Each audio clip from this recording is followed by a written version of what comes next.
Buenas noches, bienvenidos a nuestro 15º programa de Democracia 3.0. Mi nombre es Santiago Mantelli, me acompaña una de las mentes más brillantes de este país, Gabriel Sáez. ¿Cómo estás, Gabriel? Alguna vez lo tenía que decir al aire. Está vengando de todo lo que dijimos cuando él no estuvo. ¡Cuánta crueldad! Claro. Bien, Fernando Gago. Santiago, ¿cómo estás? ¿Cómo estás, Matías Mecuol? Buenas noches, Santiago, muy bien. No te voy a adjetivar. Pablo Spillman también nos acompaña. ¿Qué tal? Buenas noches. Y bueno, hoy tenemos un invitado que tiene que ver con la fecha que tanto se habló la semana pasada, se está hablando esta semana. Hoy se cumplen 100 años de la asunción de don Hipólito Yrigoyen. Y bueno, tenemos un compañero correligionario con nosotros. Vamos a describirle un poco. Primero, nuestras vías de comunicación, @democracia3_0 es para el Twitter y Democracia 3.0 para Facebook. Nuestro invitado es ingeniero mecánico por la Universidad Tecnológica Nacional. Tiene un máster en Sistemas de Seguridad Social hecho en la Universidad de Alcalá, en España.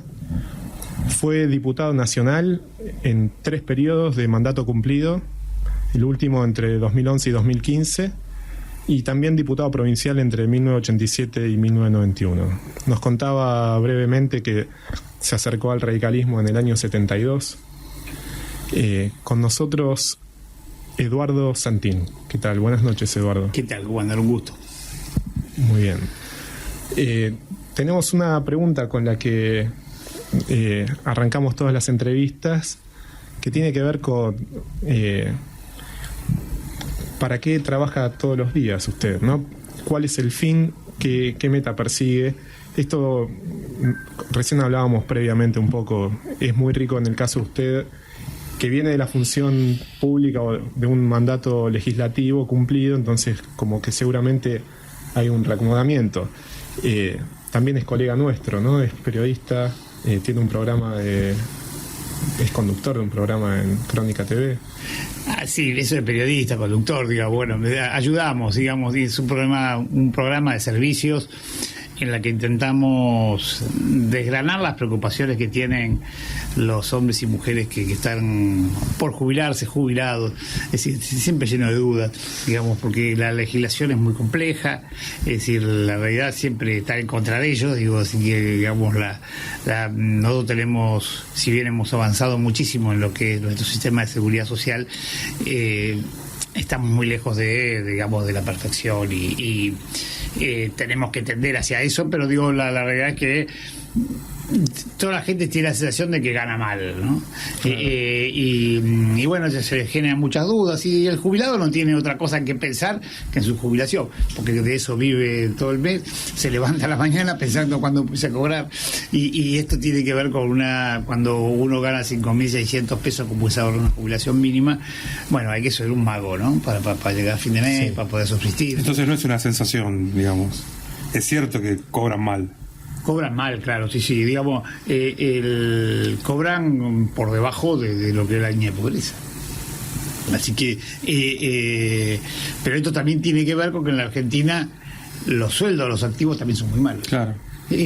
A pesar de que, es decir, para un sector de la sociedad, es decir, este sector corporativo, nosotros en Argentina tenemos sueldos altos y hay que bajar los salarios, es decir, la realidad es que los sueldos son bajos, entonces como son bajos los sueldos, son bajas las jubilaciones, no podrían ser las jubilaciones mucho más altas que los sueldos, claro. Y un mercado laboral que en los últimos 30, 40 años tuvo muchos niveles de trabajo en negro y por lo tanto después mucha gente que no podía acceder a una jubilación, ¿no? Sí, pero hubo una, digamos, en el último periodo, es decir, se generó una concepción de la seguridad social que dejó de ser la seguridad social un derecho derivado del derecho al trabajo para convertirse en un derecho ciudadano. Entonces, digo, a partir de que uno tiene esa concepción de que todo ciudadano que vive en este país tiene derechos, también obligaciones, pero tiene derechos a tener una vejez digna, en definitiva, es porque es muy difícil imaginar que alguien llega a la edad jubilatoria sin haber trabajado nunca. Claro. Sí. Lo que pasa es que algunos tenemos la suerte de tener trabajo con aportes y otros tienen trabajo de segunda, de tercera o de cuarta, entonces no solo lo hemos corrido del sistema durante su vida activa, sino también lo corremos del sistema en su vida pasiva. Entonces, la realidad es que uno a los 30 o 40 años puede rebuscársela. Cuando tiene 65, 70, 80, 90 años, ya es muy difícil rebuscársela. Así que es el Estado el que tiene que venir a resolver ese conflicto, y está bueno que el Estado te garantice una prestación porque eso te da dignidad. Es decir, digamos, el hecho de cobrar todos los meses plata propia, es decir, forma parte de tu dignidad. Por ahí no te alcanza lo suficiente para tener la dignidad que uno quisiera, pero, digamos, han ganado. Yo he visto miles de personas que emocionadas porque nunca imaginaron que iban a tener una jubilación de su vida. No, y llegó a tener el sistema previsional una cobertura de más del 90%, ¿no? Están hoy en el 98%. Si bueno, este gobierno no lo destruye, estamos en el 98%. Bueno, le iba a preguntar por ese tema, las modificaciones que este gobierno introdujo. Perdón. La más filosófica. Porque hay más cosas por las que trabaja día a día, seguramente. No, pero me parece que es un tema interesante, porque ya, digamos, como diputado, sí o sin ser diputado, la realidad hace muchos años que me propuse trabajar por esto de la equidad, ¿no? Y en esto tiene mucho que ver mi concepción radical. El radicalismo nace como la causa de los desposeídos, pero no por ser un partido clasista. Es decir, sino, digamos, para tomar a los que estaban afuera del sistema y meterlos adentro. Por eso el radicalismo, durante muchos años, digamos, fue el representante de los sectores medios, porque lo que hizo fue que a esos que estaban afuera los metió en el sistema. Y en esto fue muy importante el gobierno de Irigoyen, lo continuó el gobierno de Alvear, casi en piloto automático, pero el que puso las bases de ese proyecto fue Irigoyen. Luego, digamos, para mí hay un tipo que tiene una valentía fantástica, no reconocido, es decir, de la historia del radicalismo, porque la gente lo reconoce a Ilia como un señor honesto. Uh-huh. Y a mí me parece que está bien que es honesto y está bueno que haya sido honesto, porque eso es lo que corresponde que una persona sea, pero eso no es lo importante de Ilia. Ilia fue un luchador, un tipo que se enfrentó a las corporaciones como nadie, y, digamos, en el mismo nivel que Néstor. Es decir, había asumido Néstor con el 22, el otro con el 23. Es decir, desde ese lugar sin poder, es decir, se enfrentó a las petroleras, se enfrentó al laboratorio. Había que tener, digamos, se fue a Rusia, se fue a China, es decir, en el medio de la Guerra Fría. Había que tener mucho coraje para hacer esto. ¿Y cómo lo dibujaban? Como un señor, un viejito con una paloma en la cabeza. Es decir, y la realidad de la sociedad compró esa imagen de Ilia, que era un tipo con una fortaleza fantástica. Y a mí me parece que los radicales que tratan de reconocerle a Ilia por su honestidad, la realidad lo están linguneando. Compromete menos hacer eso, ¿no? Claro, compromete menos con la actualidad. Linguneando, digamos. La realidad, lo que fue Ilia es un peleador contra las corporaciones, como lo fue Alfonsín, como lo fue Irigoyen, como lo fue Perón, como lo fueron los Kirchner. Por eso nosotros entendemos que hay una continuidad del movimiento histórico en la Argentina, y por eso creemos que los radicales que terminan haciendo una alianza conservadora, en definitiva están traicionando específicamente son los principios de este partido, ¿no? Digo, que hoy Macri haya hecho el acto en la casa, en la Quinta de Olivos, para festejar los 100 años, es como si Irigoyen le hubiera dado a Juárez Selman y decirle, le armado los festejos cuando el día que asumió, ¿no? Es decir, nosotros nacimos como la causa contra el régimen. ¿Qué es el régimen? Es decir, son los conservadores. Entonces digo, es decir, que los conservadores hagan una fiesta como le hicieron hoy, digamos, todo de saco y corbata en un parque en la Quinta de Olivos, es realmente una ofensa a la ideología, a los principios, a la forma de pensar, a la razón. 35 años de pelea, Irigoyen, para poder llegar a la elección. 35 años. Es decir, de guerras, fusiles, tiros, muertos, es decir, revoluciones, digo, para poder llegar con el voto universal, secreto, digamos, porque eso ponía en marcha el sistema democrático argentino. Entonces digo, que sean los conservadores los que hoy le hacen un festejo, vicio, y lo hacen porque se quedaron atrapados de que el acto que hicimos la semana pasada en Atlanta. Yo tengo un amigo que me dice a veces que los radicales antes se peleaban por principios y hoy se pelean por cargos, ¿no? Entonces, tal vez un poco a veces esa lectura de lo que ha pasado con el radicalismo nos desvía de esa lucha histórica que usted mencionaba, de las revoluciones, la revolución del parque, tanta, sin reivindicar, ¿no?, una lucha armada, pero en aquel momento era la forma que había de expresar y tal vez estos cambios históricos han alejado, me parece, a mucha gente del radicalismo, y esto se sintetiza en lo que usted mencionaba del acto de Atlanta, ¿no? Como que hay corrientes que todavía no encuentran dentro del partido. Hace unos programas vino, por ejemplo, Margarita Stolbizer, que tal vez está en las antípodas de algunos pensamientos, y ella lo planteaba desde otro lugar también, como que en algún momento se fue el partido disconforme. Entonces, enfrentándolo a Alfonsín. Exactamente. Eso es toda una concepción.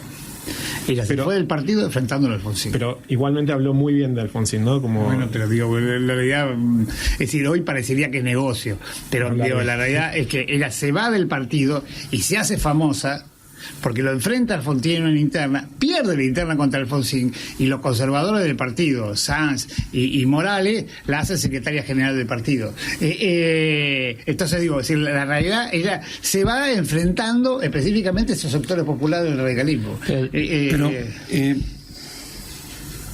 escuchándolo me hizo pensar eso que yo sugerí brevemente, que los radicales, al ningunearlo a Ilia, se liberan de la carga moral o política que representaría seguir el ejemplo de la persona a la que están alabando. Ahora, a contrario, los radicales que se remiten a una historia anterior a quiebres importantes, como el surgimiento del peronismo, ¿no están queriendo validarse con esa historia? Porque estaban en la Revolución del Parque, don Hipólito Yrigoyen. La realidad fue distinta, digamos. Ilia ya estaba en medio de un proceso que tenía el peronismo proscripto. Más allá de la valentía y de los méritos que tuvo, entre paréntesis, méritos incluyendo la velocidad, porque si uno considera las cosas que hizo y en el tiempo que lo hizo, si algo Ilia no fue tampoco, fue lento. Pero ¿qué justificativo? Porque, digamos, si tuviéramos que poner un título a esa charla es los rumbos del radicalismo, ¿no? ¿Qué relevancia tiene hoy como fuerza histórica el radicalismo que la hace importante y actual, más allá de las banderas que vienen arrastrando y que tampoco son causa de unidad? La realidad es que yo creo que están agotados los partidos políticos tradicionales como tales. Ahí me parece que si yo te digo hoy soy radical, la segunda pregunta que me hace es ¿con quién estás? Y si vos me dijeras soy peronista, y yo te preguntaría ¿con quién estás? Digamos, hoy no alcanza eso, digamos. Me parece que quien mejor lo entendió y más rápido lo entendió, la derecha. Entonces armó una alianza conservadora, que es la que hoy, digamos, está en el gobierno, junto a sectores conservadores que empezaban parecidos y se unificaron. Me parece que nosotros salimos del bipartidismo para entrar al bifrentismo. Entonces, digo, en la Argentina, yo siempre digo que Uruguay es como la probeta de ensayo de la Argentina. ¿Por qué? Digamos, porque la realidad no es por menospreciar a los uruguayos, todo lo contrario. Digamos, son casi el laboratorio. Avanzada, es decir, claro, porque la realidad es que ellos son, digamos, tienen una estructura muy parecida a la nuestra, su personalidad es muy parecida a la nuestra, los uruguayos. Y, digamos, eso no le va a gustar a los uruguayos. Está bien. Eso le va a gustar menos que decirle probeta. Así que se parece a nosotros. Pero no importa, digo, la realidad yo lo siento como nuestro. Digo, como siento el resto de Latinoamérica, pero digo, el hecho es que ellos, digamos, pueden por ahí más fácil ordenarse, y ellos quisieron, y en definitiva tomaron a los sectores progresistas, es decir, que estaban de un lado, y los que estaban en el Partido Blanco, en el Partido Colorado y en progresistas, se fueron al Frente Amplio. Entonces conformaron un frente de centroizquierda, que es el Frente Amplio, con diferencia, porque no son todos iguales, y aparte porque no podrían serlo, y por el otro lado quedó el Partido Blanco y el Colorado como dos partidos conservadores. Entonces digo, es eso que ya pasó en Uruguay, que va pasando en el mundo, digamos, la realidad es el bifrentismo. Y hoy, digamos, el radicalismo son concepciones, digo, el otro día alguien me contestaba, me ponía en un Twitter, yo hablaba del radicalismo popular, y entonces me decía, hablar del radicalismo popular es como hablar del peronismo republicano, ¿no? No existe ninguno de los dos. Entonces, digo, la realidad es que este me parece que es un tema que va reformándose, porque la propia Cristina, digamos, plantea esto de que, es decir, ellos a partir de todos los procesos, digamos, incorporaron al movimiento nacional y popular, le incorporaron la palabra democrática, digamos, porque es todo un debate también dentro del peronismo. Y el radicalismo no se queda en republicanismo, porque quedarse en republicanismo, en definitiva, es quedarse en el pasado. Porque, digo, yo podría recorrer un camino común con Sansos, con Morales, mientras lo que estábamos defendiendo era la democracia. Entonces podíamos recorrer ese camino. Hoy que estamos defendiendo la distribución de la riqueza y estamos enfrentados. ¿Usted a ellos dos desde qué momento los empezó a considerar de derecha o conservadores? ¿A partir de la formación de la Alianza Cambiemos o...? No. ¿O del enfrentamiento abierto con...? Ellos vinieron a enfrentar hace muchos años al tríade del mal que ellos llamaban en algún momento, que eran Alfonsín, Moró y Stolani. La realidad que Freddy se quedó en el camino. Digo, Freddy me parece que su concepción... No quisiera decir gorila, pero digo la realidad de sus posiciones antiperonistas lo hacen que por ahí termine hoy en una posición más conservadora. Y esto es lo que le pasa a muchos radicales, digamos, que se denominan radicales. Se denominan radicales porque el radicalismo es la herramienta para ganar al peronismo. Hay mucha gente que se sentía alfonsinista porque Alfonsín le había ganado a Perón, o al peronismo, digamos, y no es esa, no es la razón. Alfonsín, digamos, lo único que no le preocupaba era ganar al peronismo, digamos. Él quería ganar a determinado peronismo, a determinada corporación, pero no a los peronistas, porque hubo muchos peronistas que terminaron votando a Alfonsín. Entonces digo, el radicalismo no es la herramienta para derrotar al peronismo. Es decir, digo, esto cuando que decía Homero Mansi, me voy de la UCR para seguir siendo radical, cuando se va con Forja con Perón. Digo, esto tenía que haber sido el camino. Digo, si Sabatini en su momento hubiera entendido que este era el proceso y hubiera unificado los dos movimientos junto con Perón, digamos, hubiéramos podido enfrentar específicamente de una forma mucho mejor a las corporaciones, porque hubiera estado, digamos, la mayoría del pueblo de un lado. Digo, yo creo que hay que dividir estas cosas. Lilita Carrió nos dijo algo similar, en otro momento completamente distinto. No sé, digo, no estoy pidiendo que recuerde los dichos, pero... No, pero no sé si es así, digo, pero la realidad es que, pues si lo dijo, está bien, digo. Lilita que equivocó de carrera. Usted decía que Margarita haber sido fiscal, digamos. Claro, digamos, debería haber trabajado en la justicia, no en la política. Arrancó en la justicia, ¿no? Pero de las dos, de Lilita y de Margarita, se dice, casi como con eso diciendo todo, que enfrentaron a Alfonsín. ¿Eso de por sí está mal? No. Porque recordemos la relación de don Hipólito Yrigoyen con su propio tío. No, digo, no está ni mal ni bien, digamos. El tema fue por qué. Lo que pasa, digamos, cuando uno, digamos, si yo me enfrento a Yrigoyen siendo alvearista, me enfrento a Perón siendo conservador, me enfrento a Ilia, me enfrento a Alfonsín, bueno, digamos, la realidad me pongo de un lado de la vereda. Digo, es decir, lo que uno no puede hacer es esconderse donde está, digo, es decir, tratar de esconder bajo determinadas artimañas, es decir, el lugar donde me pongo y a quién defiendo. Entonces digo, la realidad es que es decir, uno debe tener en claro a qué sectores quiere representar, para quién quiere trabajar, es decir, qué es lo que está buscando. Bueno, digamos, esto que me decía, ¿por qué yo entré al radicalismo? ¿Y qué sigo haciendo después que salí como diputado? Y sigo haciendo lo mismo, digo, la realidad, sigo trabajando, intentando trabajar, yo, mi tema, que es la seguridad social, tratando de que sea más justa, que sea más distributiva, que sea... La seguridad social es un mecanismo de transferencia de riqueza. Bueno, digamos, aquellos que no somos los dueños de los medios de producción. Entonces, que no podemos quedarnos con la plusvalía de los medios de producción. Es decir, ¿cómo nos hacemos la riqueza cuando un país crece? Y bueno, nos hacemos la riqueza, es decir, a través del salario, a través de la educación y a través de la seguridad social. Es decir, son las formas de redistribuir la riqueza. Digamos, entonces, fíjense lo que pasó en el gobierno de Menem. En el el gobierno de Menem el país creció en un momento de una forma muy importante y sin embargo se amplió la desigualdad. Entonces, ¿por qué? Bueno, porque algunos sectores concentraron la riqueza y otros la perdieron. Entonces, es decir, la torta es una sola. Entonces, si la torta es una sola, hay que discutir por qué porción me toca a mí. Es decir, y si uno tiene claro de qué lado del mostrador está, bueno, discute, digamos, cuál es el pedazo de la torta que nos toca. ¿Usted considera que es casi una fatalidad en el sentido de un proceso que es inevitable, la formación de estos dos frentes al estilo uruguayo? ¿Y en el corto plazo usted considera que el frente ya está para las elecciones de 2017 o va a ser de cara al 19? El frente conservador ya está. Si somos capaces los sectores progresistas de unificarnos, digamos, podremos... Y ahí personalmente, ¿cuáles serían sus límites? Porque se dice que Cristina está haciendo guiños hacia... No sé si directamente hacia Massa, pero por lo menos hacia... La realidad me preocupa quién conduce, no quien acompañe. Una cosa es que con la conducción esté en manos de Massa y otra cosa es en manos de Cristina, digamos, está claro.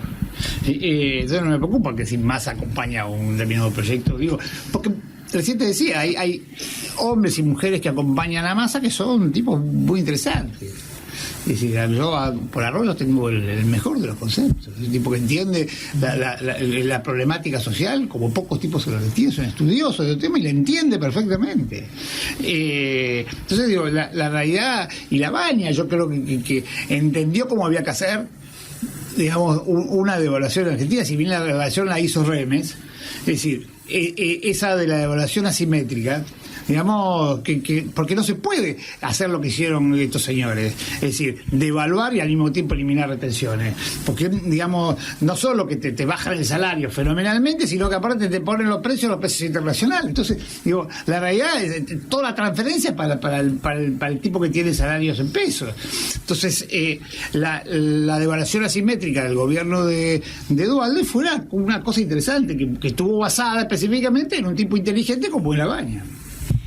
Cuéntenos un poquito del plano personal, ¿qué representó para usted los acontecimientos que llevaron a la expulsión suya de la UCR? ¿Para cuando ocurrió eso ya carecía de significado o fue un golpe? Nos expusieron juntos a Leopoldo y a mí, así que digamos, es decir, la realidad es que yo que tengo una profunda admiración por Leopoldo Boró, es decir, porque creo que son los tipos más inteligentes para analizar la política en la Argentina, y los expulsaron el mismo día que lo expulsaron a Homero Mansi. Por eso yo repito esto de que nos vamos de los UCR para seguir siendo radicales. Ya cuando nos expulsaron, la realidad ya estaba todo jugado. Sí, para mí fue un quiebre muy fuerte el día que tomé la decisión, digamos, de votar en contra de mi bloque. Yo era diputado nacional y la ley que se iba a tratar era la ley de pago soberano a la deuda. El radicalismo había acompañado con Alfonsín en vida y después sin Alfonsín la renegociación de la deuda. Nos había parecido, porque esto que parece una palabrita, la renegociación de la deuda, yo siempre creí que el problema de la deuda es un problema insalvable para la Argentina. Es decir, que iba a ser un condicionante que los iba a marcar por muchísimos años. Y el kirchnerismo lo resolvió. Y es un dato no menor, porque digo, hoy si este gobierno se está endeudando como se endeuda, es porque pasó lo anterior. Y eso que es un hecho casi crucial, que el radicalismo había acompañado históricamente a ese proceso, el radicalismo decide no acompañarlo porque había que oponerse al gobierno. Bueno, y eso fue mi límite, digamos, frente a eso, yo, digamos, y entonces fue la primera vez que desde el bloque radical yo voté distinto que el bloque y aparte argumenté por qué votaba. Entonces digo, yo llevaba 43 años de afiliado, tengo 62 años, yo me afilié cuando tenía 18. Y el hecho es que digamos, para mí fue muy fuerte, porque digamos, de eso como cuando uno se separa, digamos, ¿no? Es decir, una pérdida. Un duelo. Claro, digamos, la verdad, es decir, aparte me costaba mucho, digo, mis amigos estaban todos ahí. Es decir, todos alrededor mío, digamos. ¿Intensificaron a ellos el duelo? ¿Cómo se le hicieron? Bueno, yo sé que hay algunos que comparten esto. Es decir, yo dejo que sean ellos los que en su momento, digamos, tomen las decisiones. Es decir, yo creo que el radicalismo va... Digo, el radicalismo como masa electoral se fue desgranando porque la realidad dejó de representar los valores que representaba. Entonces, por lo tanto, hoy hay una dirigencia que digamos que tiene alguna preponderancia en algunos lados, pero no mucho más que eso. Por eso Sanz en la elección, cuando compite contra Macri, saca el 3% de los votos. Entonces digo, ese mecanismo, es lo que nos pasó. Y a mí ya me había pasado lo de la Rúa. Yo voté a la Rúa. No solo que lo voté, sino que era diputado del gobierno de la Rúa. Defendí durante un año sus políticas y al año dije basta. Es decir, yo no puedo seguir acompañando esto. Entonces, ya habíamos vivido esa época. Ya habíamos vivido, digamos, qué significa hacer esto que están haciendo ahora. Es decir, entonces no puedo entender que dirigentes radicales que sufrimos lo que fue lo de la Rúa, porque aparte es una mochila que nos la cargamos de una forma fenomenal, porque nosotros le fuimos a explicar a la gente que lo votara, y después de la Rúa terminó haciendo lo que hizo. Cuando la Rúa hicimos, previo a que asumiera, la reunión de la socialdemocracia más importante que se hizo en toda Latinoamérica. Estaban todos los líderes de la socialdemocracia en Argentina. Sin embargo, cuando asumió, arrancó como Menem para el otro lado. Entonces digo, eso que fue la estafa, que en este caso no iba a hacerlo, porque estaba claro que iba para el otro lado. Digamos, no es que este gobierno vino a engañar a la gente. Es decir, porque puede ser que el debate fue engañoso, pero todo lo que habían dicho antes del debate y después del debate estaba claro para dónde iban a ir. Entonces, digo, la realidad es que estaba claro para dónde iba este gobierno. Pero también estaba claro que los dirigentes de radicales que estaban en esa línea son los conservadores, como fueron los antigaleristas en la época de Irigoyen. Y está bueno, digo, forma parte del debate de este partido. Ahora, una cosa que caracterizó históricamente al radicalismo fue lo que la discusión interna, una vida política intensa y digo, y en los últimos años lo que vemos es una cantidad enorme de dirigentes que por decisión propia o por decisión de la conducción partidaria, digamos, por lo que los expulsan, se van del radicalismo. ¿Cómo fue o en qué momento se produce el quiebre en el que el radicalismo deja de ser un espacio en el que se podía confrontar con Alfonsín, como antes se podía confrontar con Ilia, como se pudo confrontar con Balbín? Y en un momento el que no está de acuerdo con la línea que impone la conducción partidaria o se tiene que ir por conveniencia o es expulsado para preservar un núcleo de poder o por... La realidad es que los partidos se fueron desdibujando porque fueron, digamos, a la medida que la democracia avanza, es decir, vos vas cumpliendo etapas, y a la medida que vas cumpliendo etapas, es decir, por ahí esas etapas eran importantes, digo, como era recuperar la democracia, y en esa etapa te podían acompañar una gran cantidad de dirigentes. Cuando vos empezás a profundizar, y esto le pasó a Alfonsín en su propio gobierno, cuando él empieza a profundizar sus medidas económicas, bueno, tuvo mucho más enfrentamiento de adentro que afuera. Y la realidad es que digamos, que Alfonsín termine, digamos, llevando a Angelós de candidato a presidente en el 89, bueno, ya ahí produce un quiebre del partido, ¿no? Angelós no era la representación del alfonsinismo, era, yo no digo que más o menos Scioli para Cristina, pero bueno, anda por ahí, ¿no? Lo pensamos todos, pero lo dijo usted. Claro, tarea, compare lo que Scioli era para Cristina con lo que Angelós era para Alfonsín. Y lo posible. Es decir, Alfonsín estaba... ¿Y usted cuándo se sentía más incómodo, digamos, o menos cómodo? Pero por eso digo que uno tiene que entender de qué lado del mostrador está. Y si yo voy a defender determinada cosa, digamos, me pongo a este lado del mostrador. Por ahí, no todos los que me acompañan son los que yo creo que son. Pero como usted decía que lo importante era el que conducía, ¿sí? Ninguno de los dos representaba un cambio de mostrador, del lado del mostrador, un peligro de... No, yo creo, y no, digamos, es contrafáctico saber que iba a ser Angelós porque no pudo gobernar. Así que yo creo que Angelós era mucho más hombre del partido que de la Rúa. ¿Qué significa esto? Que el partido iba a contener mucho más a Angelós que lo que contuvo de la Rúa. Entonces, digamos, bajo esa condición me parece que hubiera sido una mayor continuidad. Por supuesto que se hubieran dado diferencias, ese tipo de cosas, pero digo porque, es decir, acuérdense que el equipo económico de Angelós era Sturzenegger, Mesadri, ¿no? Pero bueno, digo, la realidad hubiera dado una pelea ahí, pero bueno, pero una pelea en un partido que todavía tenía nivel de debate y de discusión. Que fue un poco también la pelea o el debate, digamos, para ser más laxos, que dio Alfonsín contra De la Rúa también. Exactamente. Sí. Recordamos que estamos hablando con Eduardo Santín, diputado nacional mandato cumplido. Eduardo, usted usa Twitter. Sí. ¿Lo usa usted o...? Lo uso yo, sí. No. Es @Santín_Eduardo. Así que es una vía también de comunicación. Vamos a escuchar un tema. Hasta ahora hablamos del pasado, del presente. Intentemos renovar las esperanzas hablando un poco más del futuro. Dale. Escuchamos un tema y volvemos. Gracias. Seguimos hablando con el diputado Eduardo Santín.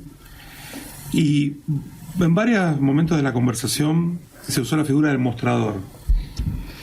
El mostrador es una fatalidad histórica, sociocultural, económica. Va a haber siempre un mostrador y hay que estar de un lado o del otro. Y porque, digamos, la realidad es que la torta es una sola. Y la billetera la tenés vos, la tiene él, digamos, ¿no? Entonces, digo, en esa discusión es cómo distribuimos la riqueza que hay. Yo sé que nosotros vivimos un sistema capitalista y yo acepto la regla del sistema capitalista, pero digamos, el sistema capitalista puede ser, digamos, mucho más injusto o menos injusto. No, pero no solo eso. Digamos, en ese mecanismo hay que, bueno, digamos, dentro del sistema capitalista, si yo no tengo nada contra los señores que producen y tienen plata y ganan mucha plata con lo que producen y tipo de cosas. Es decir, pero hay concepciones distintas. Digo, por ejemplo, una concepción que se discutió en esta última elección es, digamos, ¿dónde yo pongo la plata? ¿Se la doy al señor que va a producir o se la doy al señor que va a consumir? Es decir, si se la doy al señor, el señor que va a producir, el señor se pone a producir, genera la demanda y a partir de ahí pone en marcha el circuito económico. O el señor que va a consumir, este es el que promueve la demanda y a partir de ahí ponemos en marcha el circuito económico. Y a mí me gusta que la plata esté en manos de la demanda. ¿Por qué? Digo, cuando alguien discute, es decir, la electricidad es muy barata. Es decir, no puede ser que yo pagara 100 pesos de luz. Bueno, ahora vas a pagar 500. Esos 400 de diferencia, antes vos decidías qué hacías con los 400 pesos. Es decir, si te comprabas un helado, arreglabas un zapato, ibas al cine y ponías en marcha parte de la economía. Ahora esos 400 se los diste a Edenor. Y Edenor, es decir, se lo va a llevar afuera del país. Entonces digo, ese mecanismo... Eso hay que discutirlo. Es decir, no es un dato menor esto. Porque si no, esta teoría... Porque todos dicen, no, la teoría del derrame está superada. ¿Qué es superada? Es decir, cuando yo pongo la plata ahí es para el derrame. Si no, no hay forma. Es decir, si yo se la doy al señor que va a invertir... Es decir, bueno, esperó el derrame. Pero no, el modelo no daba muestras ya de cierto agotamiento, con indicadores que en los últimos 4 años estaban medio estancados, la creación de empleo, el crecimiento. Está claro. Entonces, como pero no era parte del modelo, es parte, digamos, de un mundo globalizado en el que vivimos. Porque la realidad, esta cosa de que el modelo explotaba. El modelo explota, entonces no había ningún otro camino a recorrer que no sea esto. Mentira. Hace 5 años que venían diciendo que el modelo explotaba. Sin embargo, el modelo no explotó. Pero aparte era un modelo inteligente frente a la coyuntura internacional.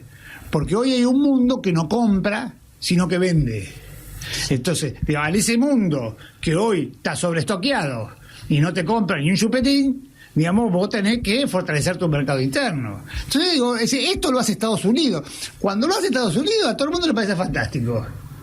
Cuando lo hacemos los países en vía de desarrollo, subdesarrollados, como quieran llamarlo, es decir, somos chantas. Somos más papistas que el Papa. Claro, entonces digo, ese es el tema. Porque esto es lo que hizo Obama.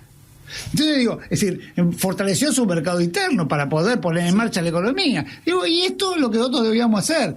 Sin embargo, estos señores, me parece que lo entienden, digo, porque uno dice, ¿cómo puede ser a mí, yo iba al psicólogo y me decía, si vos tirás la pelotita contra la pared de la misma forma, vuelve de la misma forma.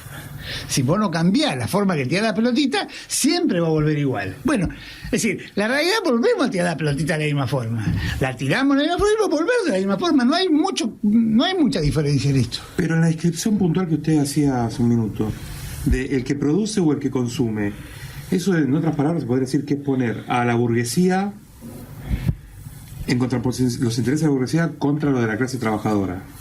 ¿No tenemos otro mostrador configurado de manera distinta? A ver, ¿no son los que rapiñan verdaderamente los que están del otro lado del mostrador y no los que producen o los que consumen? Pero yo no tengo un pedido, pero si los sectores productivos pequeños y medianos se desarrollaron fenomenalmente con el consumo interno. Es la mayoría de los sectores medios y pequeños en la Argentina viven del mercado interno, no de la exportación. No, absolutamente, no estoy hablando de... Es decir, la realidad, los que digamos, miran el mundo, digamos, para poder salir, es decir, son las corporaciones importantes. Es decir, que son las que se llevan la plata al Panama Papers, ¿no? Es decir, porque no soy yo el que se la lleva, no son ustedes, digamos, no se les ocurre hacer cuentas en el exterior a la mayoría de nosotros, se les ocurre hacer cuentas en el exterior a la mayoría de los que, es decir, intentan bajo alguna condición llevarse la plata para afuera. Perfecto, entonces, ¿por qué usted con el ejemplo que me dio era yo, en vez de darle al que produce, prefiero darle al que consume? Porque son dos... Y porque yo creo que primero es una decisión, digamos, porque cuando ¿Por qué no ampliar la posibilidad de producir? Que se democratice eso. Bueno, pero eso amplía, porque cuando aumenta la demanda, en definitiva, es decir, él que produce chupetines y se amplía la demanda de chupetines, va a producir más chupetines. En un momento va a aumentar los precios, pero va a llegar un momento que eso tampoco le sirve. Entonces, digamos, la inflación siempre aparece como una cosa terrible. Yo, digamos, lo quería mucho a Bernardo Grispum, que desgraciadamente Alfonsín no lo pudo bancar demasiado. Digamos, la presión internacional sobre el tema de la deuda, es decir, no lo pudo bancar demasiado. Pero Bernardo hablaba de crecer con inflación. Tiene hasta un libro escrito sobre esto. Porque nosotros hemos dibujado la inflación como un problema terrible. Es decir, la realidad, estuvimos todo el 90 sin inflación y rompimos todo. Entonces, digo, la realidad no es un problema de inflación. Si digamos, los países latinoamericanos no tienen inflación, es decir, Chile, Perú, Bolivia, Colombia no tienen inflación, sin embargo, vienen a la Argentina. Yo no veo argentinos que se vayan a vivir a Chile, a Perú o a Colombia. Sin embargo, ellos vienen para acá. Entonces digo, este es el problema. Digamos, la realidad es que nosotros, a pesar de la inflación, mejoramos las condiciones de vida. ¿Qué significa mejorar las condiciones de vida? Aumentar los índices de desarrollo humano. Y ese es el debate de fondo. Es decir, la economía va bien cuando le va bien a la gente, no cuando le va bien a la economía. Entonces digo, para que la gente le vaya bien, yo tengo que mejorar su desarrollo humano. ¿Qué significa esto? Mejorar su calidad de vida, mejorar su educación, mejorar su salud, mejorar su salario, su participación. Yo, digamos, en Moreno, en la campaña, le decía a la gente, miren, ustedes tienen acondicionadores de aire. Si gana Macri, le van a tener que pintar un cuadrito porque no lo van a poder prender. ¿Y qué habían logrado los barrios pobres? Que la gente tenga acondicionadores de aire. Y bueno, algunos dicen que eso vivíamos en una ilusión. Bueno, yo quiero vivir esa ilusión, digamos, ¿no? Es decir, la ilusión de que los sectores que menos tienen accedan a un auto, puedan viajar, puedan tener vacaciones, se puedan tener un aire acondicionado para no morirse de calor. Porque cuando Macri dice andan en pata en la casa, es porque siempre vivió con losa radiante. Es decir, cualquiera de nosotros que vivió en una casa común, en invierno, por más calefaccionada que esté la casa, hace frío. Es decir, anda con un pullover, nadie anda en pata en una casa. Y menos en una casa del conurbano bonaerense, ¿sí? Porque nunca vivió situaciones parecidas. No conoce cómo son los pobres. Entonces, cuando uno no conoce de qué está hablando, es muy difícil esas cosas. Es decir, está muy lejos de esa realidad. Porque no la conoce él y no la conocen sus amigos. Porque puede ser que el presidente, bueno, él no vivió nunca esas condiciones, pero su equipo, el gobierno, su gente que tiene alrededor, son todos iguales. Entonces, digamos, en los lugares donde viven, ahí los arradian. Entonces, es decir, claro, entonces piensan, a la gente anda en pata, y no anda en pata. ¿No? Yo, imposible, yo tengo mi casa en Moreno. Es decir, calefaccionada, porque aparte tengo un ingreso interesante. Es decir, y yo no puedo andar en pata en mi casa, ¿está claro? Pero usted lo plantea como si también parte del gabinete anterior hubiera vivido en los barrios más humildes y la mayor parte estaba pero tenían conexión. Sí, pero tenían conexión. Y gran parte era pero tenían ricos. Conexión con el resto. No es que no lo conocían. No, a nadie se le podría ocurrir decir que la gente andaba en pata. Es decir, porque estaba súper calefaccionada. Entonces digo, es decir, ese tipo de cosas, digo, no importa, porque yo no creo que alguien para ser del PC tenga que vivir en una villa. Es decir, lo que tiene que tener es conexión. Personalmente creo que ahí no. Tiene que tener conexión con la realidad, y me parece que no la tienen. Por eso fue el aumento de tarifas que hicieron, ese tipo de cosas, digo, porque no tienen conexión con la realidad. Es decir, viven, digamos, en una burbuja, y esa burbuja le hace hacer este tipo de cosas. Creen que es un problema de probeta. Tenemos unos 5 minutos todavía de entrevista. Enfoquémonos en buscar motivos para tener esperanza. Que la esperanza, generalmente entendemos, se relaciona con la acción. No es una esperanza, ni una obsesión, ni una ficción. ¿Qué elementos nos pueden ayudar a tener esperanza? ¿Qué acciones concretas? Primero, que la gente ganó derechos. Es decir, la democracia, 30 años de democracia, hizo que la sociedad ganara derechos, que no son tan fáciles de perderlos, ¿no? Es una sociedad distinta a la del 89 a la del 2016. Entonces, por lo tanto, ganó en derechos. Tenemos que tener una sociedad movilizada. En la medida que la sociedad esté movilizada, es decir, no va a perder lo que tiene. Digo, la guerra contra las tarifas fue por una sociedad movilizada, digamos, y no una sociedad movilizada de lo que habían votado a Cristina, de lo que habían votado a Cristina y de lo que no habían votado a Cristina. Entonces, bajo esas condiciones, es decir, me parece que la sociedad entendió sus derechos, sabe cómo pelearlos. Digo, desde ese lugar yo tengo esperanza. Yo tengo esperanza de que mucha gente votó por este gobierno con la esperanza de creerle que le iba a ir mejor. Digamos, partió de la base, sacó la misma conclusión que sacó con De la Rúa.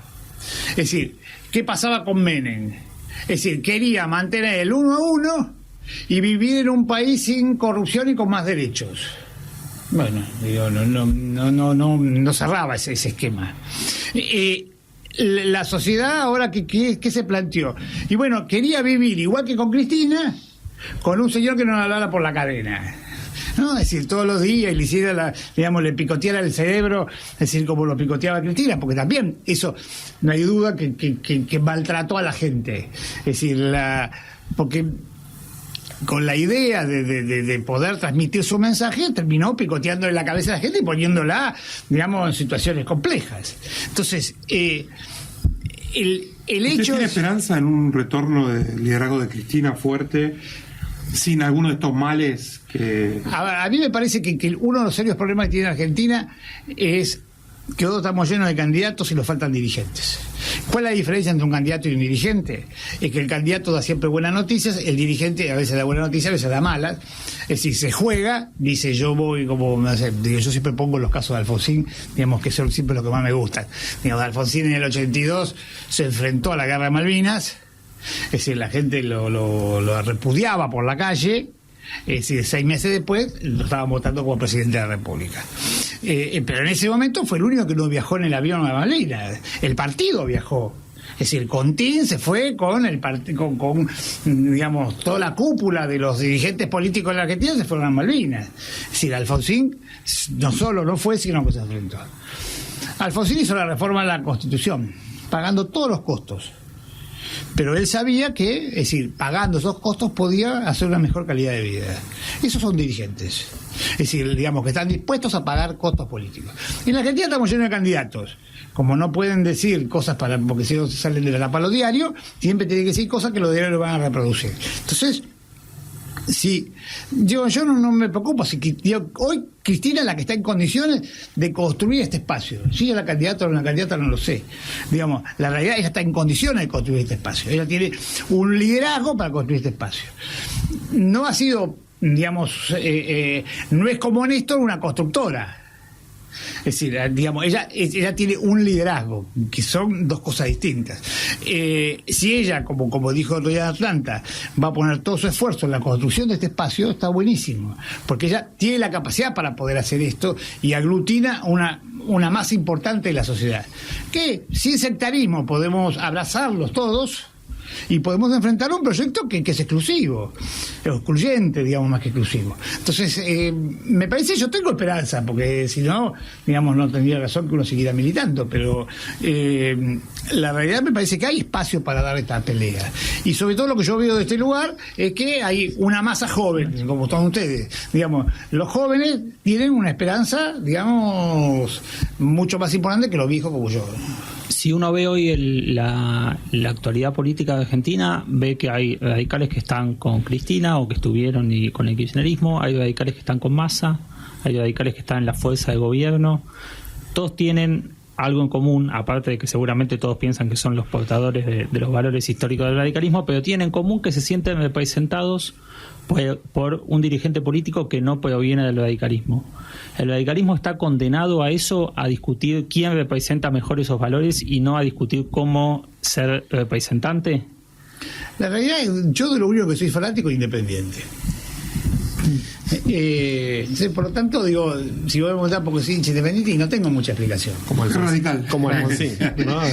Claro, como Alfonsín, como Irigoyen.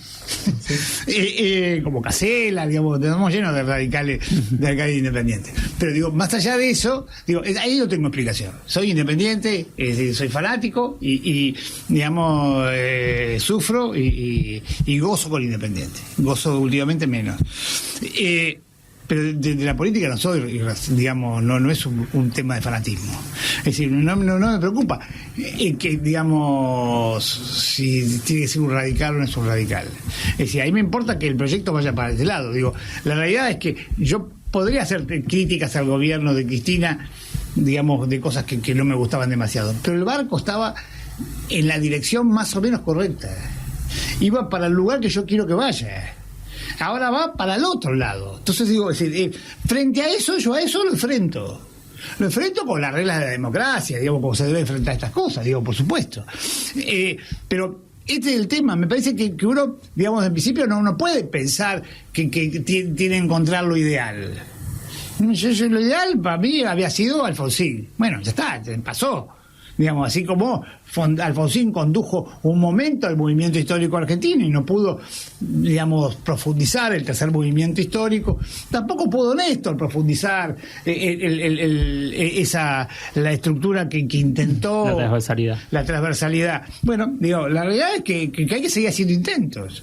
Es decir, la derecha nos ganó, digamos, es decir, lo logró hacer antes que nosotros y por eso llegó al gobierno en elecciones democráticas. Eduardo Santín, muchas gracias por haber estado esta noche con nosotros. Fue un placer escucharlo y sobre todo, personalmente, lo mejor de escucharlo es la pasión, una pasión verdaderamente juvenil. Muchas gracias por haber venido. Sí, no sé si es bueno o malo, digamos, a los 62 años, tener pasión juvenil, digamos, que alguno puede ser que me quede, ¿no? Digamos. No dije la madurez, dije la pasión. Bueno, gracias a ustedes, es un gusto haber compartido la mesa. Buenas noches, hasta la semana que viene.